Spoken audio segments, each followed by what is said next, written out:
Sahabat Hikmah, semakin berkembangnya zaman, semakin bervariasi pula olahan makanannya. Tak terkecuali olahan berbahan dasar tape singkong yang kini banyak ditemui. Dari bolu tape yang sederhana hingga kek tape kekinian. Di balik tak lekangnya tape menjadi bahan dasar makanan, ada sosok kakek Ubar yang sehari-harinya membuat tape singkong untuk memenuhi kebutuhan hidup keluarganya.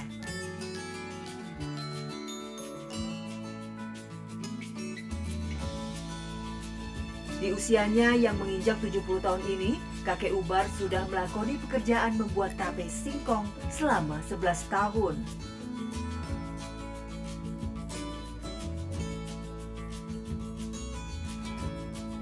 Oh, itu bayam ya, nggak di kebun, terus dikupas, terus dipecek, terus dikumbah, terus direbus,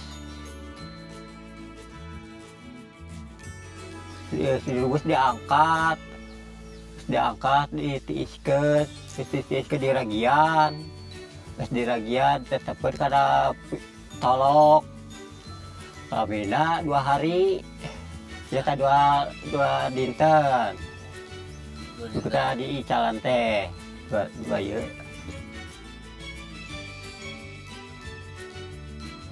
Setelah dikemas, tape singkong buatan Pak Ubar dijualnya keliling kampung. Dengan susah payah, kakek Ubar memikul barang dagangannya dan menawarkan kepada warga sekitar. Peluh keringat terkadang tak dihiraukan demi bisa mendapatkan penghasilan dan memenuhi kebutuhan hidup keluarganya. Belum lagi jika kakek harus menghadapi kenyataan karena di saat seperti ini begitu sulit mendapatkan pembeli.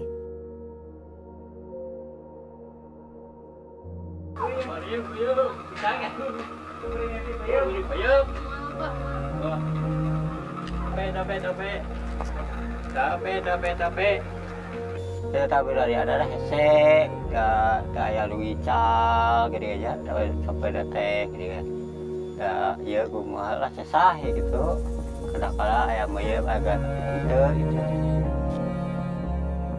Tidak hanya kesulitan untuk mendapatkan pembeli, kakek Ubar juga harus bersaing dengan pedagang lain yang menggunakan motor atau gerobak.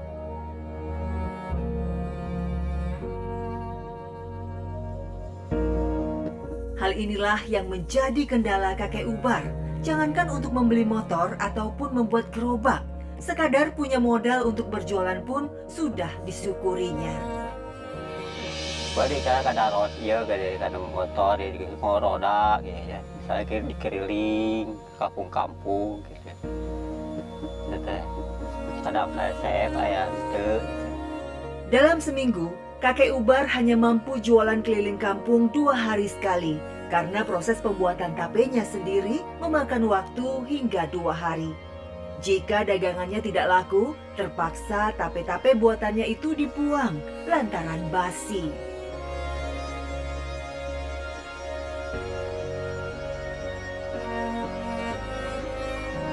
Kita 2 hari gitu, atas lembek 5 hari dibuang abuk dia gak laku.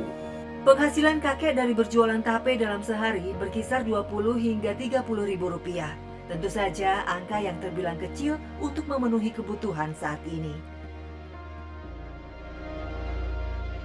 Ya, baik itu udah pendapat lah, kadang 20, 25, 30 kan.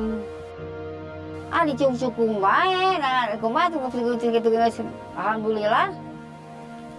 Cukup segitu enggak. Apalagi terkadang jualannya tidak laku sama sekali. Kakek harus kuat menahan lapar karena tidak ada uang yang bisa digunakan untuk membeli makanan. Para pedagang adalah manusia biasa seperti kita. Artinya, mereka juga diuji oleh Allah Subhanahu wa Ta'ala dengan bermacam-macam ujian. Rasulullah SAW pun diuji dengan rasa lapar. Dan di antara bentuk ujian yang Allah berikan di dunia ini, pertama-tama yang Allah sebutkan adalah rasa lapar itu sendiri. وَلَنَبْلُوَنَّكُمْ بِشَيْءٍ مِّنَ الْخَوْفِ وَالْجُوعِ وَنَقْصٍ مِّنَ الْأَمْوَالِ وَالْأَنفُسِ وَالثَّمَرَاتِ وَبَشِّرِ الصَّابِرِينَ. dan kami sungguh akan menguji manusia dengan rasa takut dan rasa lapar. Jadi, dua hal yang pertama diuji untuk manusia adalah rasa takut dan rasa lapar.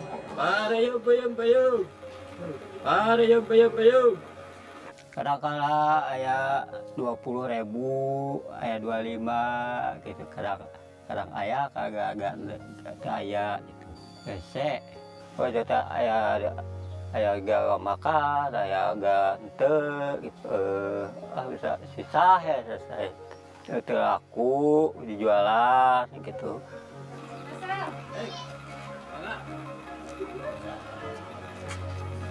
Rp5.000 ya.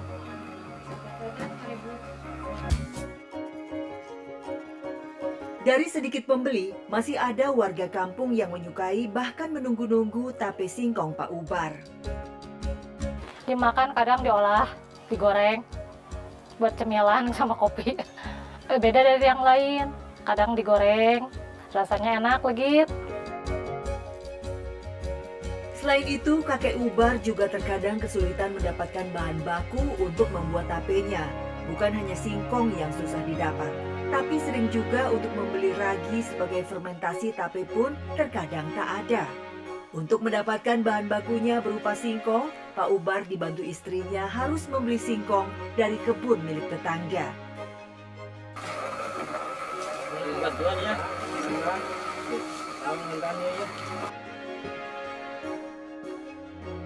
Biasanya, Pak Ubar mencabut sendiri pohon-pohon singkong di kebun itu.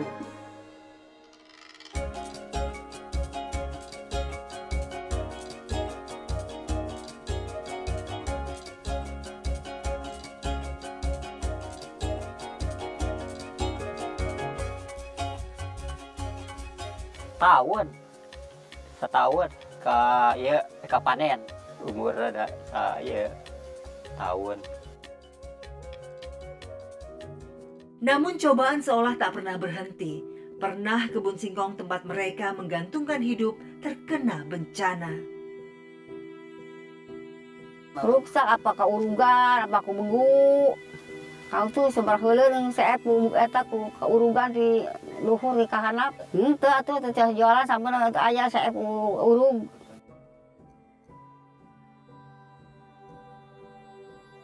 Di rumah sederhana inilah kakek Ubar mengolah singkong menjadi tape.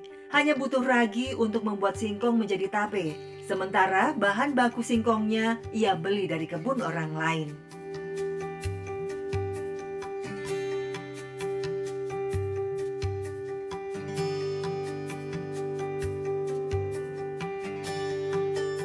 Singkong yang sudah dibeli kemudian dikupas dan dicuci.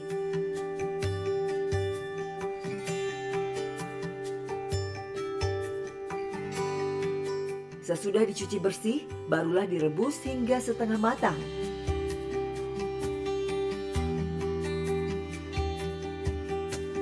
Tak sampai 2 jam, singkong pun siap untuk diangkat.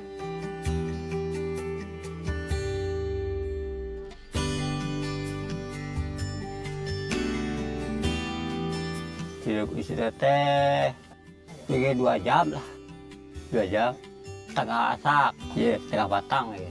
Saya setengah asak mah dia lembek. Butuh proses pendinginan terlebih dahulu sebelum memasuki tahap pemberian ragi.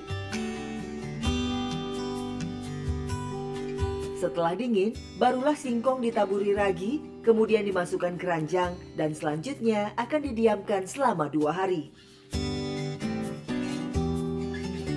Sesudah diproses selama 2 hari, barulah Pak Ubar bisa menjual tape singkongnya.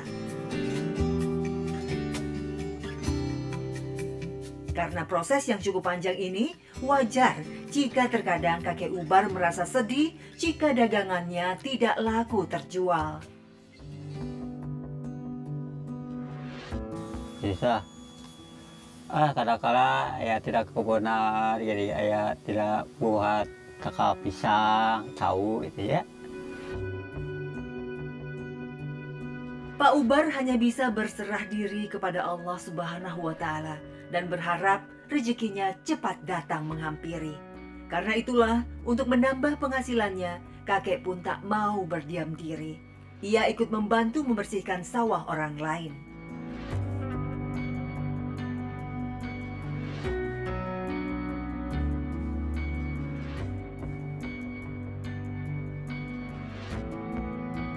Terus di sana teh aya geser gitu, kalau teh gitu.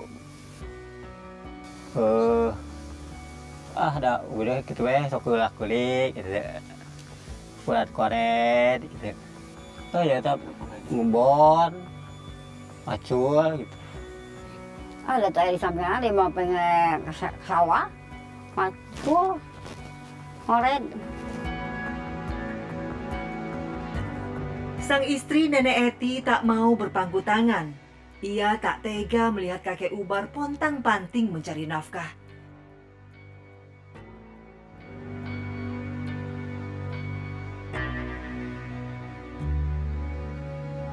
Nenek juga ikut membantu menambah penghasilan dengan berjualan tape goreng dan pisang goreng.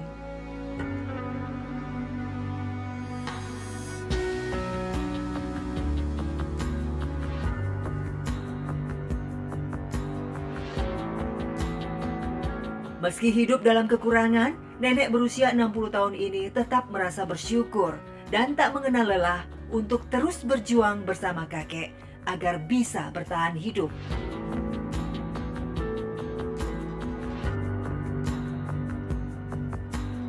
Lagi jualan aja. Kita goreng tape, goreng pisang gitu. Udah lupa. Itu aku dijualan gitu.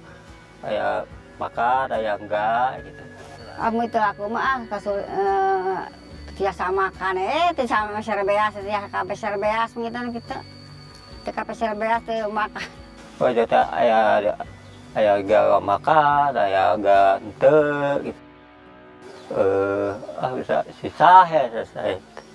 Tape goreng yang dibuat Nenek Eti dari tape singkong suaminya itu kemudian dititipkan di warung-warung atau ada saja tetangga yang datang ke rumah untuk membelinya. Assalamualaikum, Bu Asih. Mau ambil pesanan peyem. Saudara, uangnya. Buat dimakan. Enak, manis, lain daripada yang lain.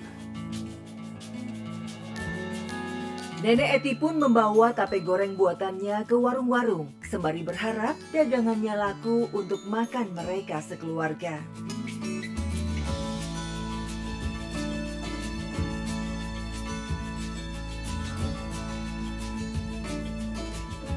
Dicukup-cukupin ada ya. Kumaha tuh segitu bersyukur. Oke, ada 20, ada 15.000, ada 25 penghasilannya. Dicukup-cukupin we.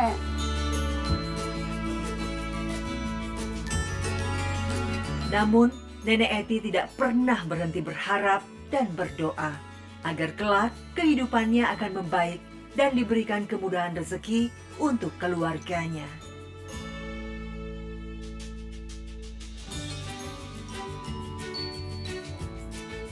Nah, tidak berdoa sama ayah wae lagi kieu gini kan enggak cukupan sedikit ya.